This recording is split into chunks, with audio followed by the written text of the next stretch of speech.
அடுத்த 5 ஆண்டுகளில் தமிழ் மொழியினுடைய வளர்ச்சிக்காக 3000 கோடி ரூபாய் நிதி ஒதுக்க வேண்டும் என இந்திய பிரதமர் நரேந்திர மோடியிடம் கோரிக்கை வைத்து நரேந்திர மோடி அவர்களுக்கு 10,000 தபால் அட்டைகளை அனுப்புகின்ற போராட்டத்தை இன்று நாங்கள் தொடங்கி இருக்கின்றோம். கடந்த 10 ஆண்டுகளாக இந்தியா முழுவதும் 24,821 பேர் மட்டுமே தாய்மொழியாக கொண்ட சமஸ்கிருதத்திற்கு 2,869 கோடி ரூபாய் ஒதுக்கி இருக்கிறார்கள் மத்திய அரசு. இந்தியாவில் 52 கோடி பேர் பேசுகின்ற தாய்மொழியாக கொண்ட இந்திக்கு அதைவிட மிக மிக குறைவாக 646 கோடி மட்டுமே ஒதுக்கி இருக்கிறார்கள்.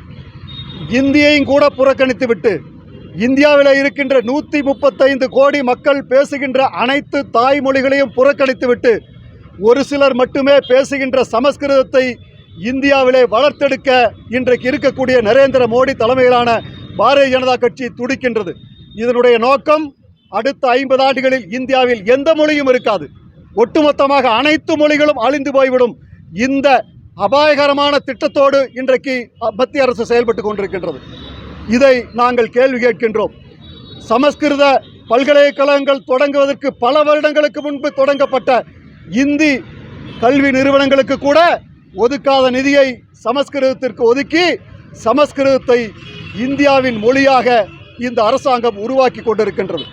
இப்படியே விட்டால் இந்தியாவில் எந்த மொழியும் இருக்காது, யாருடைய அனைத்து தாய்மொழிகளும் அழிக்கப்பட்டுவிடும். இந்த அபாயகரமான செய்தியை தமிழ்நாட்டுக்கு மட்டுமல்ல இந்தியாவில் இருக்கின்ற அனைத்து மக்களுக்கும் தெரிவிக்க வேண்டிய கடமை எங்களிடத்தில் இருக்கின்றது. நாங்கள் தகவல் அறியும் உரிமை சட்டம் வாயிலாக ஒட்டுமொத்தமாக இந்தியாவிலே எந்தெந்த மொழிக்கு எவ்வளவு நிதி மத்திய அரசால் ஒதுக்கப்பட்டிருக்கிறது என்ற தகவலை நாங்கள் கேட்டறிந்தோம். அதிர்ச்சிகரமான தகவல்கள் எங்களுக்கு கிடைத்தது. இந்தியை விட இந்த நாட்டிலே அதிக மக்கள் பேசுகின்ற 8 கோடி தமிழ் மக்கள் பேசுகின்ற தமிழ் மொழிக்கு கடந்த 10 ஆண்டுகளில் 100 கோடி மட்டுமே ஒதுக்கி இருக்கிறார்கள். இது தமிழ் மொழியை புறக்கணிப்பது என்று நாங்கள் கருதுகின்றோம்.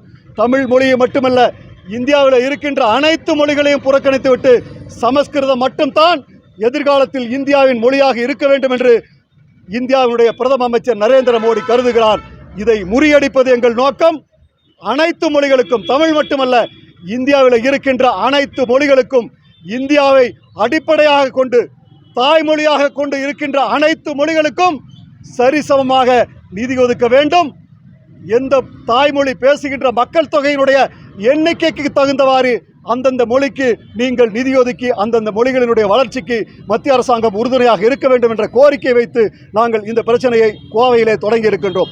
இது கோவைக்கான செய்தி மட்டுமல்ல, தமிழ்நாட்டிற்கான செய்தி மட்டுமல்ல, அகில இந்தியாவிற்கான செய்தியை கோவையிலே இருந்து நாங்கள் தருகின்றோம். ஏனென்றால் ஒட்டுமொத்த இந்தியாவில் இருக்கின்ற அனைத்து மொழிகளும் புறக்கணிக்கப்படுகிறது என்ற தகவலை நாங்கள் இந்த நாட்டிற்கு சொல்லியாக வேண்டும். அதை மறுமலர்ச்சி மக்கள் இயக்கம் இன்றைக்கு தொடங்கி இருக்கிறோம்.